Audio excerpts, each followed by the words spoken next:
ఆగిపోతే ఓటమి, అడుగు వేస్తే అద్భుతం.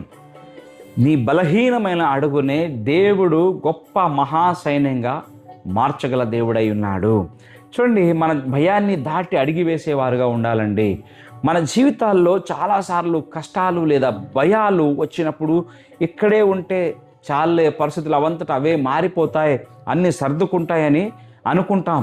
కానీ స్తంభించిపోవడం, స్టాగ్నేషన్ అనేది మనల్ని మెల్లగా చంపేసే సైతానిక కుతంత్రం అని ఎప్పుడైనా నీవు గ్రహించుకున్నావా? గ్రహించుకోయి సత్యాన్ని. ఈరోజు 2వ రాజుల గ్రంథం 7వ అధ్యాయం 3వ వచనం ఒక సన్నివేశాన్ని మనం చూస్తున్నామండి.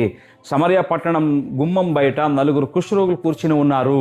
పట్టణంలో భయంకరమైన కరువు, బయట శత్రువుల భయం, కూర్చుంటే చావు నిశ్చయం. అప్పుడు వారిలో ఒకడు తన స్నేహితులతో ఒక సింహ గర్జన లాంటి ప్రశ్నను అక్కడ వేస్తా ఉన్నాడు. మనం ఇక్కడ చనిపోవు వరకు ఎందుకు కూర్చోవాలనే ప్రశ్న వారు ముందు పెడుతున్నాడండి. ఈ ఒక్క ప్రశ్న వారిని నడిచే సైనికులుగా మార్చేసింది. అవును ప్రేమ ఏమిటారా, ముందుకు వెళ్ళినట్లయితే మొట్టమొదటి విషయం, నువ్వు అడుగు వేస్తే దేవుడు విజయాన్నిచ్చే దేవుడై ఉన్నాడండి. ఆ 4 కుష్ఠరోగులు చస్తే చస్తాం, ముందుకు వెళ్దామని శత్రువుల దండు వైపు విశ్వాసంతో అడుగులు వేశారండి. వారు అడుగులు వేయడం ప్రారంభించగానే అక్కడ ఒక అద్భుతమే జరిగిందని చెప్పాలి. ఆ బలహీనులైన 4 రోగులు అడుగుల శబ్దాన్ని దేవుడు పరలోకం నుండి రథాల, గుర్రాల గొప్ప సైన్య గర్జనగా ఆయన మార్చివేశాడండి.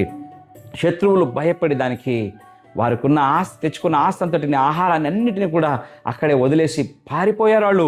గుర్తుంచుకోండి, వారు గమ్యం దగ్గర కూర్చున్నంత కాలం, గుమ్మం దగ్గర కూర్చున్నంత కాలం కూడా ఆ అద్భుతం శబ్దం యొక్క రాలేదు. కానీ వారి కాళ్ళు కదిలినప్పుడే దేవుడు విజయాన్ని విడుదల చేసినట్టుగా అక్కడ మనము చూస్తున్నాం ప్రియులారా. 2వ విషయం చూస్తున్నట్లయితే, నీ ఒక్క అడుగు దేశాన్ని రక్షించేదిగా ఉందండి.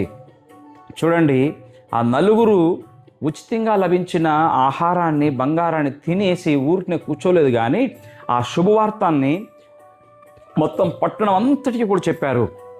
ఆ వారి యొక్క ఒక్క తీర్మానం ఆ దేశపు కరువునే అంతం చేసింది ప్రియులారా.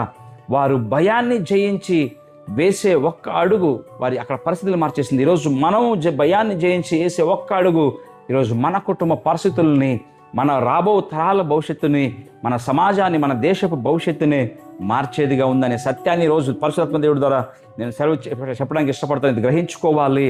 ఈరోజు పరిశుద్ధాత్మ దేవుడు నిన్ను నన్ను అడుగుతున్నాడు, భయంతో నిరాశతో చనిపోయే వరకు అక్కడ ఎందుకు కూర్చుంటావు? లే, దేవుని మీద నమ్మకంతో మొదటి అడుగువే, శత్రువు పారిపోయే రోజు ఇదే. అయితే చెప్దామా దేవునితో,